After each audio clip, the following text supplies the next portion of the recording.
Pinasiklab ng mga long-range drone ng Ukraine. Ang apoy na ngayon ay naglalagablab sa Russia. Sa kasaysayan, hindi pa nasunog ng ganito karami ang langis ng Russia. Malayo pa ito. Sunod-sunod ang pag-atake kung saan nagdulot ang Ukraine ng napakalaking apoy na hindi mapatay ng Russia. Nasunog ng tuluyan ang mahahalagang ari-arian. Nagawa ng Ukraine ang di kapani-paniwala. Ngayon, kinakaharap ng Rusya ang hinaharap kung saan hindi na lifeline ang langis nito tulad dati. Una, dadalhin namin kayo sa ika-18 na Abril. Nung gabing yon, maraming drone ang pinakawalan ng Ukraine sa Rusya. Iisang target. Ang mga pasilidad ng langis na bumubuhay sa Rusya habang pumapasok sa ika-5 taon ang pananakop ni Putin sa Ukraine. Walang ligtas mula sa Ukraine ngayong gabi.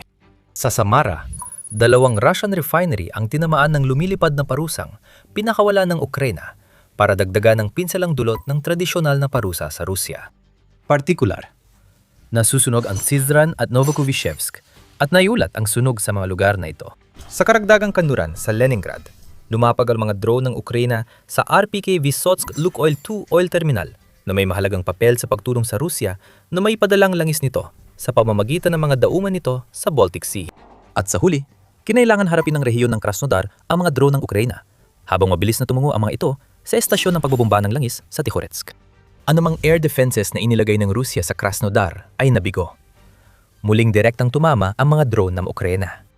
Tahimik pa rin ang Ministeryo ng Depensa ng Rusya sa malawakang pag-atake ng Ukraine sa mga pasilidad ng langis sa Rusya. Hindi nila nagamit ang karaniwang palusot na drone debris kapag may malaking pinsala mula sa mga drone ng Ukraine. Ayon sa ministeryo, 258 na drone ng Ukraine ang nawasak ng kanilang air defenses noong gabi ng Abril 18, kabilang ang ilan sa mga rehiyong nasusunog na yon. Sino bang nakakalam, baka nga may napatumbang Russia sa mga drone ng Ukraine. Pero kung totoo man, malinaw na hindi yon sapat. Para maunahan ng Russia, ginamit ng General Staff ng Ukraine ang Telegram para ipahayag ang kanilang matagumpay na mga pag-atake at ipakita na hindi maikakaila ng Russia na nangyari ang mga yon. Lahat ng pasilidad ay tumutulong sa pagsupply sa armadong puwersa ng mga mananakop na Ruso, ayon sa General Staff, habang napapakita sila ng mga larawan mula sa mga lugar ng pag-atake. Bawat larawan ay napapakita ng parehong bagay. Makakapal na ulap ng itim na usok na tumataas mula sa mga pasilidad ng langis ng Russia na malinaw na tinamaan ng isang bagay na naghatid ng malakas at naglalagablab na puwersa. Patuloy pang sinusuri ng Ukraine ang pinsala habang sinusubukan nitong tiyakin kung ano mismo ang tinamaan nila sa mga pasilidad na ito. Mas marami pa ring langis ng Russia ang nasusunog. Kinakaharap na ni Putin ang seri ng pag-atake bilang pinakabagong halimbawa ng lalong tumitinding kampanya ng Ukraine laban sa Russia. Nadadala ng malaking problema sa Russia ang kampanyang yon na tatalakayin pa natin. Hindi mo naman inisip na tapos ng Ukraine sa pag-atake sa mga refinery at iba pang pasilidad ng langis ng Russia noong Abril 18, hindi ba? Bukod sa pagtama sa gasolina at langis sa teritoryo ni Putin, tinarget din ng mga drone ng Ukraine ang mga puwersang mananakop ng Russia. Sa Mariupol, na matagal nang okupado ng Russia sa halos buong digmaan, nakatama ng direkta ang mga medium-range drone ng Ukraine sa mga imbakan ng langis at gasolina na kailangan ng mga puwersa ng Russia para sa lahat mula sa pagmintina ng kagamitan hanggang sa pagpapatakbo ng mga sasakyan na ginagamit nila sa pag-atake sa mga posisyon ng Ukraine. Madaling makita ang koneksyon. Sinisira ng Ukraine ang mga refinery sa Russia at winawasak din ang produkto sa mga okupadong teritoryo. Isa itong dubling tama sa estratehiya ng Russia sa lupa. Ibig sabihin, matagal na mawawalan ng akses sa gasolina at pampadulas ang infantry ng Russia sa Mariupol. Naglaan ng oras ang Ukraine para atakihin ang non-oil targets. Sa Mangush at Grabska sa Donetsk, winasak ng mga drone ng Ukraine ang mga unit ng pakukumpuni ng Russia. Ginawa rin nila ito sa sektor ng Zaporizhia, kung saan tinamaan nila ang mga unit sa distrito ng Tokmak.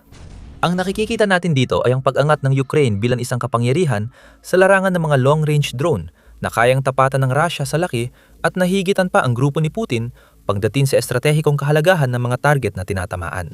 Ang Russia ay handang tamaan ang halos kahit ano sa Ukraine para takutin ang mga sibilyan.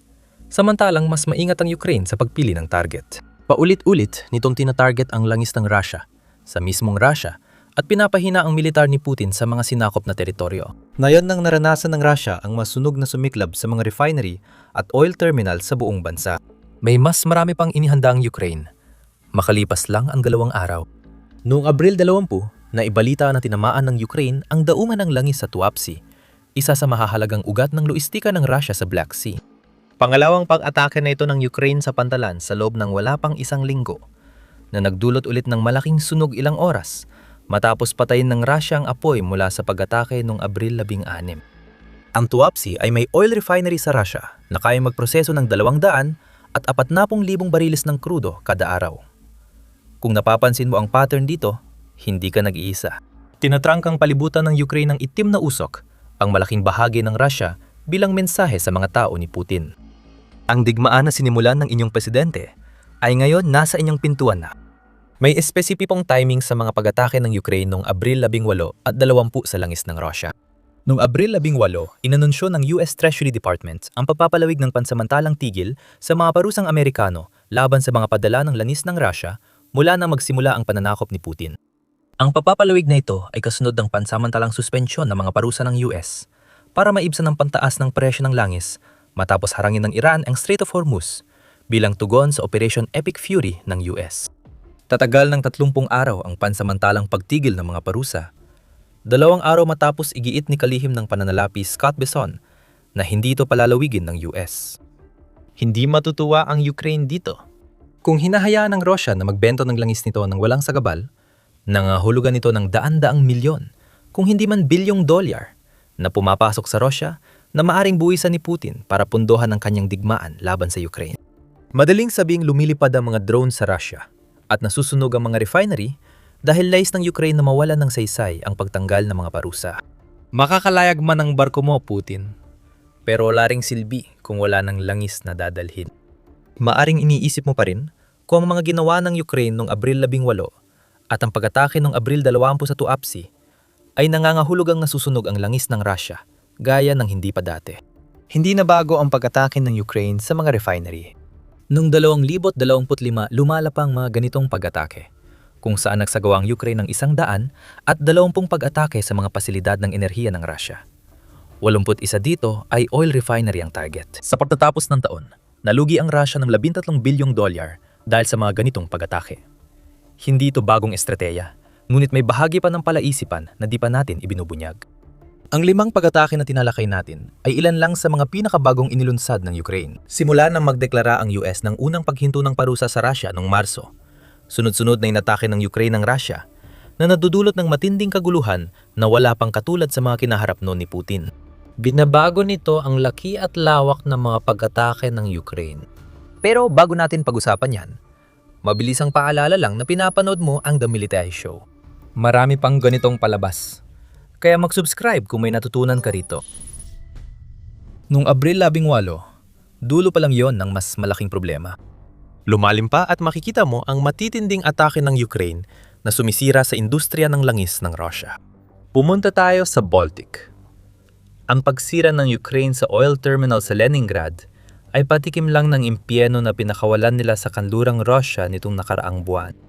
Noong Marso 31, iniulat ng BBC na sunod-sunod na inatake ng Ukraine ang 3 oil sites sa Leningrad, kabilang ang Kharishi Oil Refinery at mga mahalagang Black Sea port ng Russia sa Ust-Luga at Primorsk.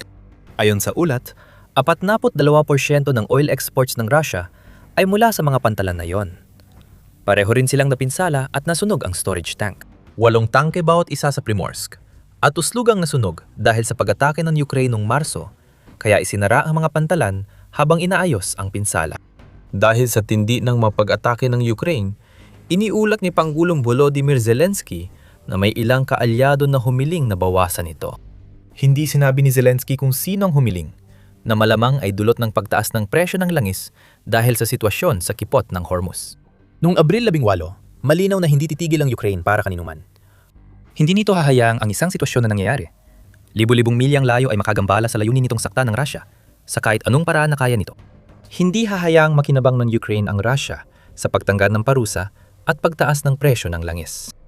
Sinabi ng oil at gas analyst na si Boris Arenstein na ang ginagawa ng Ukraine sa Leningrad ay pinakamalaking banta sa oil export ng Russia mula simula ng digmaan. Iyan ang buong punto. Kung hindi sapat ang gagawin ng kanluran sa mga parusa nito laban sa Russia at pansamantalang ihihinto ng US ang mga parusa nito, Ukraine na mismo ang kikilos. Simula, pakalagitnaan ng Marso, nila ginagawa yon. Ang nakita natin noong Abril, 18 ay simpleng pagpapatuloy lang ng isang estratehikong kampanya ng pangbubumba na kayang ipagpatuloy ng Ukraine ngayon dahil mayroon na silang matatag na supply ng mga long-range na drone. Tuloy-tuloy ang mga pag-atake.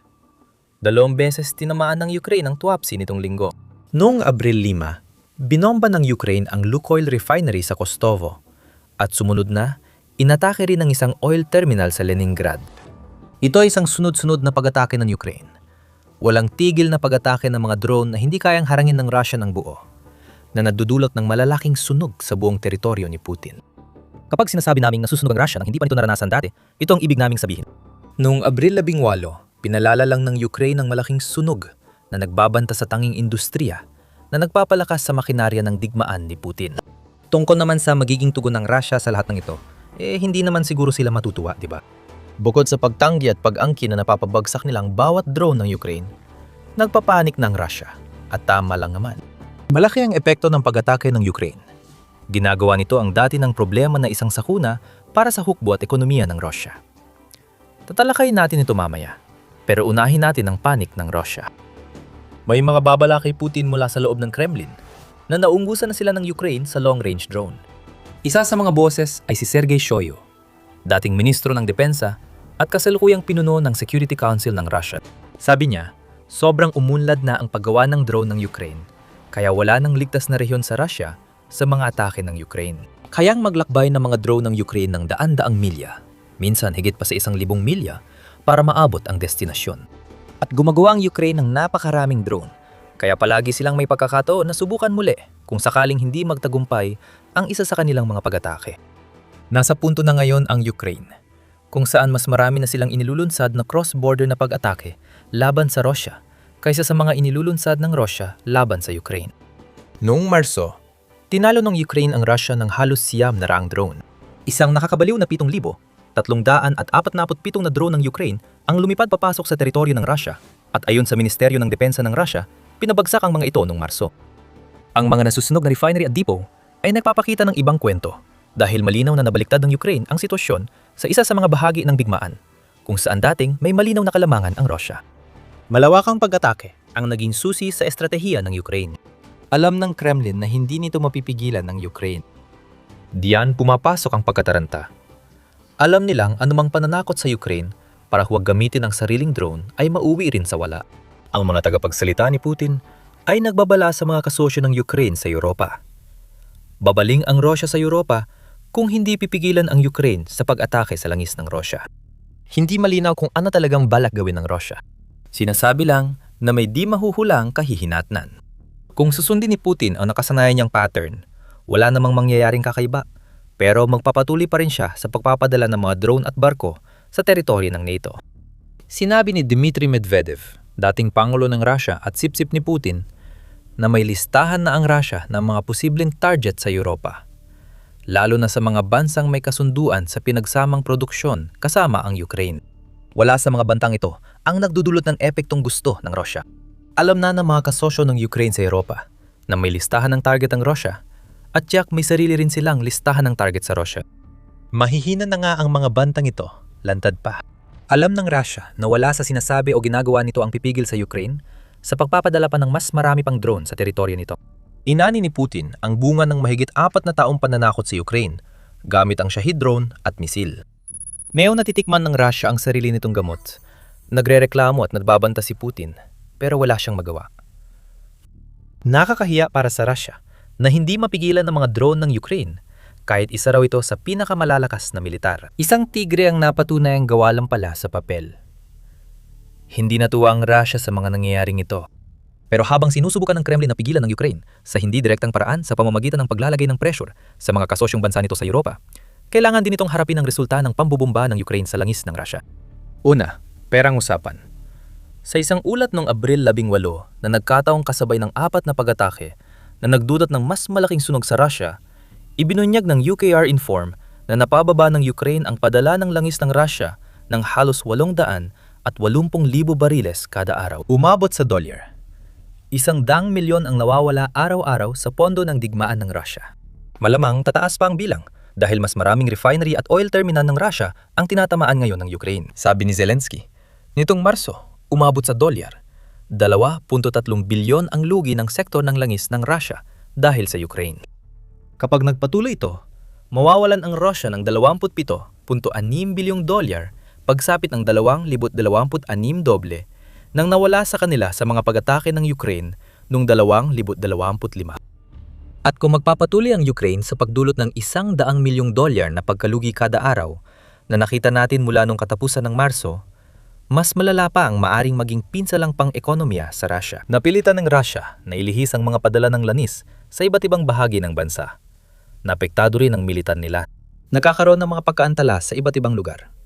Ang langis at krudo na dapat ay nakarating na sa sinakop na Ukraine ay naantala dahil desperadong naghahanap ang Russia ng ligtas na lugar para pagimbakan at pagkatapos ay ilipat ang langis na iyon. Unti-unting humihina ang logistika ng langis ng kalaban, kaya naapektado ng kanilang pag-export at nararamdaman na ito sa labanan. Mas kaunting mga mapagkukunan para sa kalaban ay nangangahulugan ng mas malaking oportunidad para sa ating mga unit, ayon sa pahayag ng puwersa ng mga sistemang walang tauhan ng Ukraine na inilathala sa Telegram. Nga pala, isa sa mga lokasyon kung saan sinusubukan ng Rusya na ilihis ang kanilang langis ay ang Tuapse. Lumilino na ang dahilan ng pag-atake ng Ukraine noong Abril, 20 sa mahalagang pantalan. May problema na idinudulot kay Putin ng mga naglalagablab na pagsabog ng Ukraine sa iba't ibang panig ng Rusya na hindi gaanong nababalita.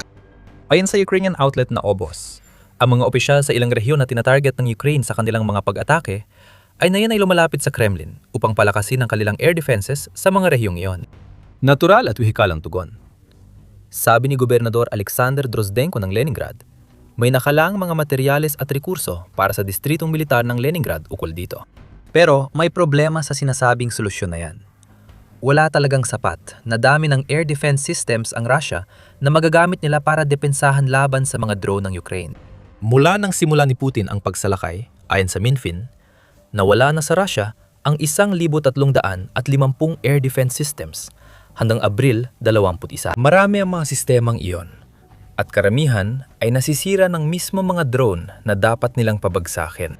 Lalong lumala para sa Russia dahil nakagawa na ang Ukraine ng mid-range drones na mas madalas na makakaatake sa mga sinakop na teritoryo. Kaya nasusunog na ang air defense ng Russia sa loob ng Ukraine.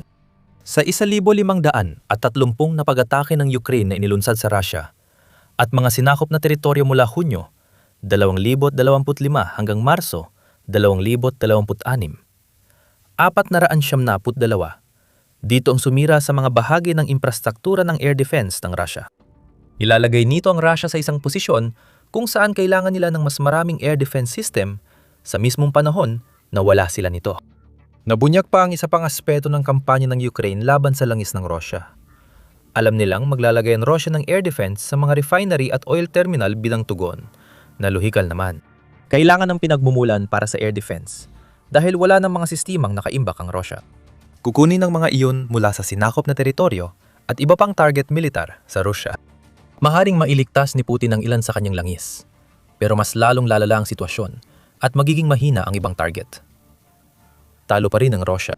Habang tumitindi ang mga sunog at dumarami ang drone, puro banta na lang ang Russia at nag-aayos ng mahihinang air defenses matapos 4 na taon ng pambubomba ng Ukraine. Hindi pa rin natutugunan ng Russia ang mga problema mula sa Ukraine ngayong 2026. At malamang ay muli naming iulat ang mga pag-atake sa mga pasilidad ng langis ng Russia habang ipinagpapatuloy ng Ukraine ang kampanyang unti-unting inuubos ang Russia. Bibigyan namin ito ng ilang araw pa. At habang hinihintay mo ang susunod naming ulat tungkol sa hindi may iwasang mga long-range strike ng Ukraine, bakit hindi mo subukang alamin pa ang tungkol sa panic na bumabalot ngayon sa Kremlin? Inilalayo ni Putin ang sarili niya sa realidad ng digmaan sa Ukraine. Ngunit may mga tao sa Kremlin at sa komunidad ng mga Russian military blogger na nagbababala na kritikal na ang sitwasyon para sa Russia. Alamin pa ang tungkol dyan at kung paano pinaalarma ng Ukraine ang Kremlin sa pamamagitan ng panonood ng aming video. Kung nagustuhan mo ang video, huwag kalimutang mag-subscribe sa The Military Show para updated ka sa sunod na balita sa pagsunog ng langis ng Russia. Salamat sa panunood.